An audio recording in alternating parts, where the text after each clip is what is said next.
You're listening to a Frequency Podcast Network production in association with CityNews. It was extremely clear, even as it was going on, that one day we would learn an awful lot more about just what the hell happened in Ottawa. Their freedom, though apparently all the rights that have been taken away from our youth, and all these masks that are starting to affect their mental capability. They're not looking at people's livelihoods when people get fired from their job. we need our lives back. Now, 8 months after the occupying convoy left the city, an inquiry is digging into absolutely everything related to the occupation. How did it start? Was there warning? How did they stay? Who failed who exactly? It has only been a week, and we have already heard several stunning revelations. So what have we learned? What will we learn? And will it matter in the end? Or is this all just politicking? Today, we've got everything you need to know about the convoy inquiry and what comes next.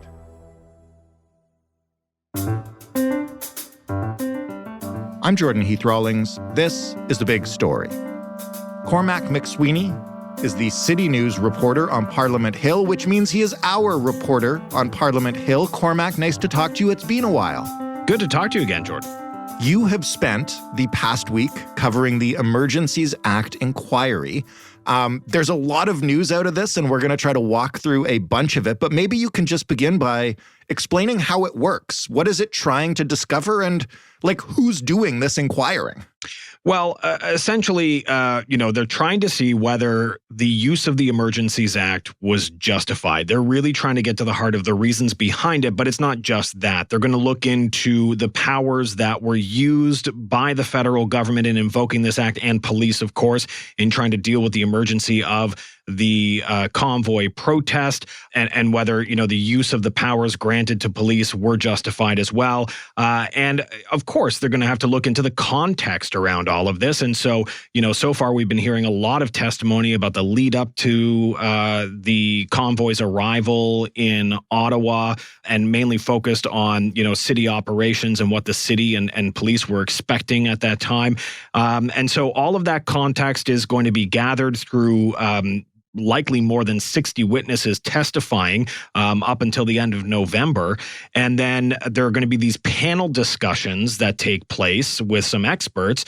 After that, the commission is basically going to get down to the real hard work of compiling all of this data. And they have, I think, more than 60,000 documents that they're pouring through. And they have to compile all of that together and decide whether, what the facts are, how things happened, and whether or not the reasonings to use the Emergencies Act were justified. And they'll issue a final report. I believe it's at the start of February. They have to submit it to the government, and then they have to table it into the House of Commons, I believe, by February 20th. Who's on the commission? Who's doing the asking?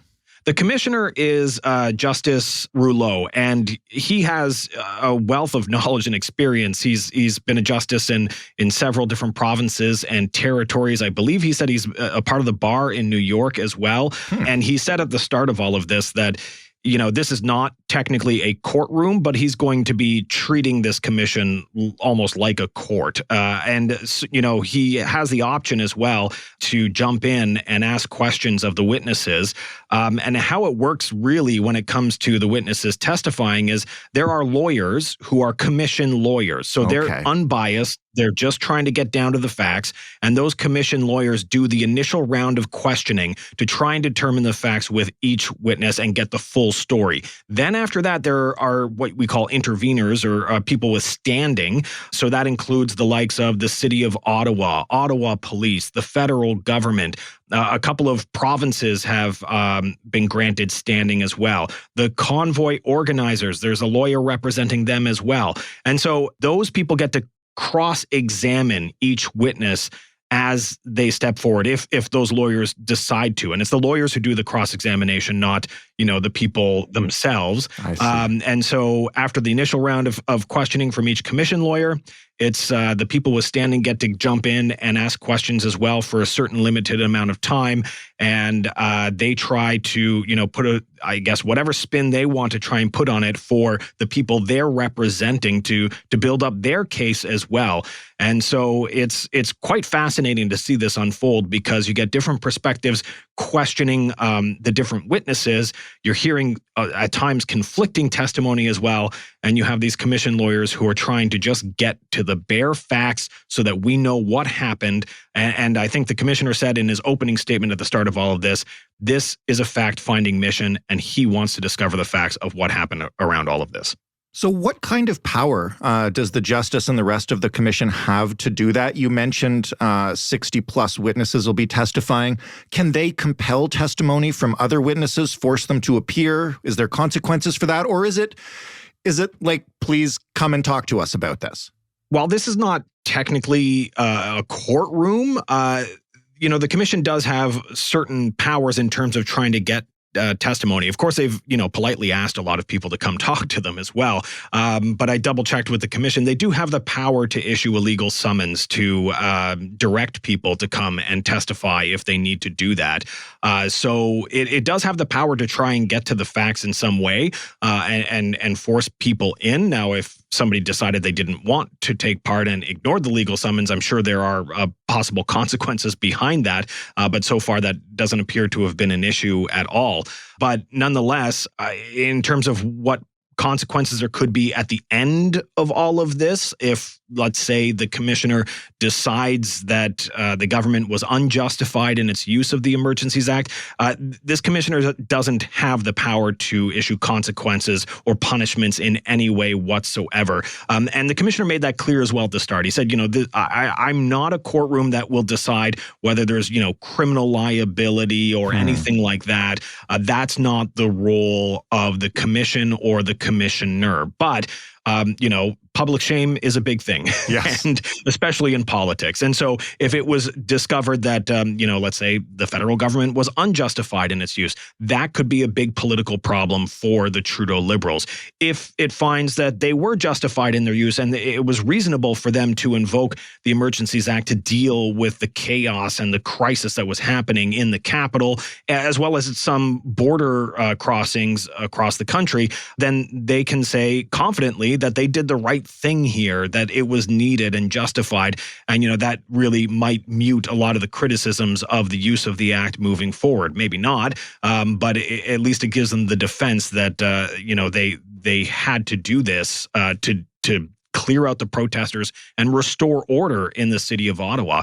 And I think as well, we do have a number of court cases that are ongoing right now with some of the convoy organizers. So in terms of where this may go, it's going to be interesting to see whether any of the testimony, any of the facts that come out of this process end up making their way to the criminal cases that are against some of the organizers. Now, I want to say as well that nothing has been proven in court against those organizers. A lot of the organizers are still, going through the process. So, we want to respect that. But I can only imagine that some of the big names that are facing some legal issues around this might use some of the facts that are uncovered here within their own case. I want to get you to take us through some of the main things the commission has covered so far. I realize we're not going to get to everything. It's been going on for a week. I believe right before we started, you called it kind of information overload every day. So let's just focus on some of the highlights that people might need to know about as this commission continues. And let's start before the start of the occupation. What have we learned so far about what Ottawa knew was coming and what they expected? Yeah, we've heard a lot of public statements from people within the city of Ottawa and the Ottawa police that, they had never seen anything like this, and they weren't prepared because they couldn't have predicted how this all would have turned out. But there's been evidence presented to counter that, really. We learned that the Hotel Association here in Ottawa had contacted the city and said, look, we've got information from an organizer who called us and said that they are looking to potentially book up to 10,000 rooms in the city of Ottawa for the protesters, and that they want to book this for 30 days at least, could be as much as 90 days. Wow. And so the Hotel Association went to the city and said, hey, we got this information. This seems big. We want to know what you're going to do about this because, it's going to impact our partners and things like that. And the city passed that information on to Ottawa police. This was days before they arrived. I think it was about 3 days or so before they arrived. And essentially, we heard from some city officials who said that they trusted the police, and the police, in their point of view, believed that this would be over by the Monday of that first weekend, that it would only be a couple of weekends and then a couple of days, and then everyone would basically go home. We've heard that from countless people, that's what then police chief Peter Slowly was telling people. But we've also just got information just before we were speaking. There was an OPP memo that had been presented as evidence. And this memo from the Ontario Provincial Police says that the organizers have stated their intent to remain at Parliament Hill until the federal government concedes to repeal all COVID-19 public health restrictions and mandates. So that doesn't sound like it's going to be just, 1 or 2 days. As well, they warned of possible involvement of ideologically motivated extremists. So it's stunning as well to see these warnings that were ahead of the convoy's arrival. And, the reaction from the Ottawa police, who we haven't technically heard from in terms of testimony yet. We haven't heard from the former police chief Peter Slowly or others within the Ottawa police force yet. But nonetheless, it's stunning to hear this information that there were warnings that were taken right to the people who had to make these decisions. And yet the trucks were allowed to still roll downtown into the Capitol, occupy the streets in front of Parliament Hill and around all the buildings in the parliamentary precinct, given, the security concerns that were raised by the Ontario Provincial Police and the warnings that were coming from different levels. City officials, again, say that they just trusted police who were collecting information from a wide variety of sources. But there are many questions. And, police have said for some time that they couldn't interfere with the right of the convoy protesters to demonstrate, to protest. Although, back in February, when those comments were first made, many experts of the Constitution said, that's not technically right. Under the Constitution, yes, they have a right to protest, but they have no right to bring a vehicle onto a street and block traffic. That is not a constitutional right. So, many questions still around why the streets were not closed or what the reasoning was behind that and whether that reasoning even, made sense given what was happening. I think it's fair to say we'll be hearing a lot about the Ottawa police over the next few weeks of this inquiry. And maybe it'll turn into finger pointing. First, though, before we talk about, who comes next and what those arguments will be, you mentioned that the convoy was allowed to roll in and set up. And I understand, I only heard a little bit of this, that there's been a lot of testimony from Ottawans themselves who were living in what they called the red zone. What kinds of things did they describe, and what's it like listening to that testimony? Well, I'm one of the people who lived close to the protest site. I had trucks that were parked not far from my home. So, hearing the testimony from some of these people is kind of like reliving some of it. But I was not in the hardest hit area where these trucks were. But, we heard from somebody who's a visually impaired former lawyer who said that she couldn't sleep at night. There was the honking that was happening nonstop. She couldn't get around the city because of her visual impairment. She needs to use the sound signals at intersections to get across the street safely. And she couldn't hear those with all of the noise that was happening. She had diesel fumes pouring into her home. She says she still suffers traumatic reactions to things like the smell of gasoline that triggers something in her physically, as well as horn honking. She says she's very jumpy whenever she hears a horn. And we heard of, chaos and lawlessness as described by some of these residents. Another woman, Zexi Lee, who is a public servant, who had launched the injunction to get the horns to stop honking. She says, it was just chaos in the streets. And she said she didn't see police doing anything, sometimes not even seeing police at all. And she said, she was harassed. She talked about people having masks ripped off. She said that she was verbally harassed as she was walking through the streets. She describes an incident where she says that somebody had bumped their truck into her. As well, she said that, she often had to get around urine and feces because people were relieving themselves in the streets. So, there was a lot of talk about the chaos that was the downtown streets of the capital at the time of the convoy protest. And it's been months. So I think, a lot of our listeners may forget exactly what it was like down there and what the scene was. But it was some of the first testimony that we heard that really sort of set the tone of what it was like before we started talking to city officials about the decision making around all of that.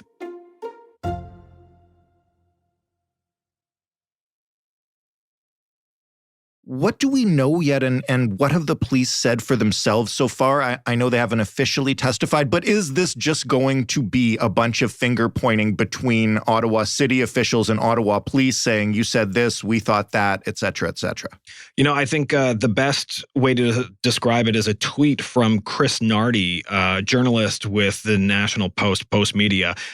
He had that Spider-Man meme, and it was city, federal government, province, OPS, everybody's pointing at each other. Yeah. That's essentially what it is at the moment. What we've heard is people trying to cover themselves in some way, but there's been a lot of evidence as well that's been presented. So maybe they don't have as much cover than they normally would if we didn't have access to all the text messages, emails, Teams chats that all of these officials were having at the time. We're also hearing about audio recordings of conversations and things like that. So there's a lot of evidence here. So it's not going to be easy for officials to gloss over certain things or try and find the normal political cover that they would have. But nonetheless, we've seen city officials sort of point towards police saying, they were the lead on dealing with all of this.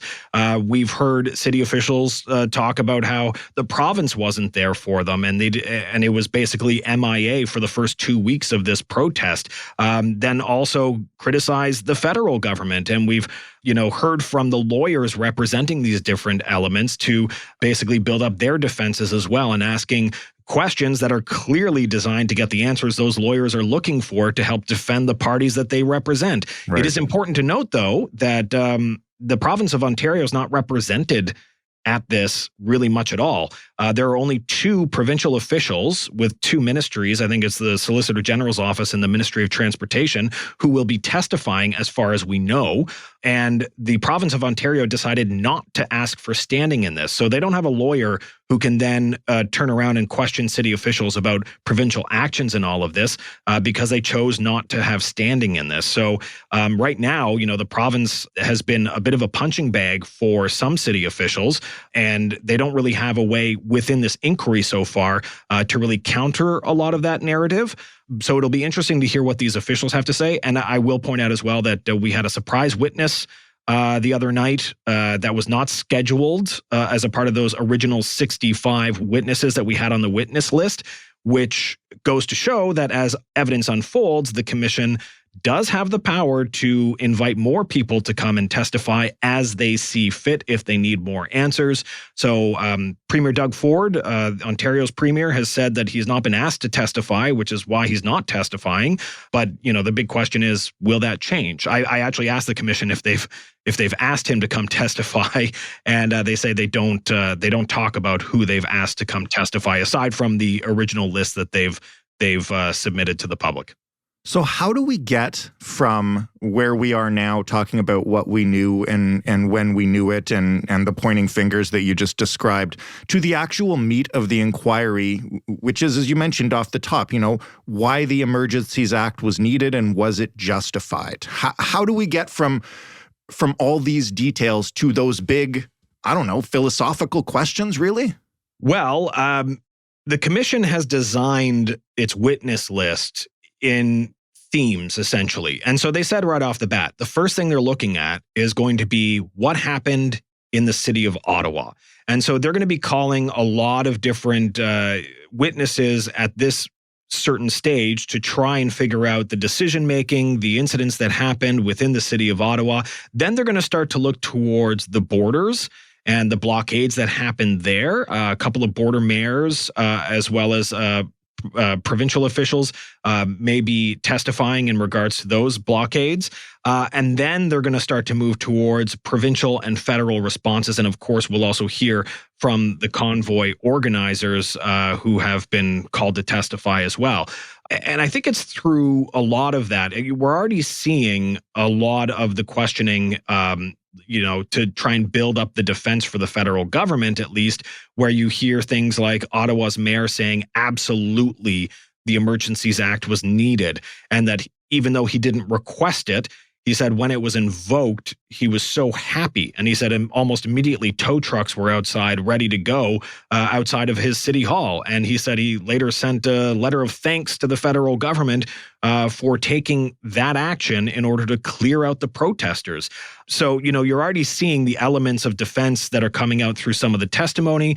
The convoy lawyer is trying to establish that not all of the avenues that were available were exhausted. Therefore, the Emergencies Act likely should not have been called. At least that's sort of where I gauge his arguments to be heading in terms of, trying to point out, well, did you try this? Did you try this? And I assume during the closing statements of the lawyers at the end of all of this, they're going to argue that not all of the options were exhausted before the federal government decided to take this unprecedented measure in invoking the Emergencies Act. But I think the heart of the matter is really going to come later on in the process, probably mid to late November, when we start to hear from the federal government. We have several ministers who will be testifying. The Prime Minister himself has said he's agreed to testify at this committee, and that's going to be key to getting to the heart of this matter. We also have a lot of evidence that is being put forward that, we would never have access to. As I mentioned earlier, a lot of text messages, conversations, transcripts of one-on-one conversations. We discovered just the other day that the Prime Minister said to the Mayor of Ottawa that he believed Ontario Premier Doug Ford was hiding from his responsibilities for political reasons through the inaction of the province to deal with this convoy protest. You would never get that sort of insight and hear those sorts of details in any sort of investigation like this. It's stunning the amount of information that we're getting access to right now. And it's only been, I think, 3 other commissions of inquiry in Canada's history in which the federal government has waived cabinet confidence to make details like this available to the public. So it's fascinating to see. And I think that's where, when we hear from the federal government, that's where we're going to get to the heart of the matter. Yeah. And that's where a lot of the lawyers, depending on what their position is, are either going to be grilling those federal politicians hard about whether this was necessary or not, or, getting the defenses that there was nothing else that could be done and the Emergencies Act had to be invoked. Because you mentioned political reasons that the Prime Minister hinted at, I have to ask you, obviously the stated goal is to get to the bottom of why this happened and what happened. But you have these lawyers who are advocating for information to use to help their clients. On the political side of this, I know Ottawa has an election coming up on Monday. I know this occupation itself was the source of huge tension between the federal Liberals and Conservatives back earlier this year. How much of this inquiry is going to be engineered or twisted for political point scoring? At the local level, when you look at the municipal election here in Ottawa, it's surprising that it hasn't become as much of an issue in the race as one might think, but it is definitely an issue that is going to be on the minds of Canadians. Councillor Catherine McKenney, they testified during this inquiry about their actions in trying to stand up for their residents. And of course, for people who live in the area, who are represented by them, they are going to have this in the back of their mind when they cast their ballot if they haven't done so already. And Catherine McKenney is a councillor who's seeking the mayor's office, and Ottawa Mayor Jim Watson, who testified earlier, he's outgoing. He's not running for re-election. And so we have this open race for the first time in a few years. So it's going to be interesting to see what happens there. But, speaking larger with the provincial and federal political scenes. I mean, there are a lot of questions for the Ford government right now about what happened and why, there wasn't as much support given to the city of Ottawa during the convoy protest. And to be fair to the premier and the provincial government, they say they believe that this was a police matter and they should not be getting involved politically because you don't direct police. Although city officials did say that they were looking in other ways to try and get help from the provincial government and were either met with hesitation or silence. But nonetheless, I think, the opposition parties are going to start to use this against Premier Doug Ford and the PC government. We may still have time before we see a provincial election in Ontario, but nonetheless, it's one of those things that any political party will try and take advantage of for their own political gain. On the federal scene, it's interesting, and it will be interesting to see where we go, because it could be 2025 before we see another federal election. But, current Conservative leader Pierre Poilievre, whether you believe it's great or you have criticisms of it, has appealed largely to a lot of the people who were upset about COVID measures. It helped bring him to power as the Conservative leader. It was a part of his strategy, and it's still an element within the party and within his base that he has appealed to, and he's been vocal about his opposition to COVID mandates. And I think that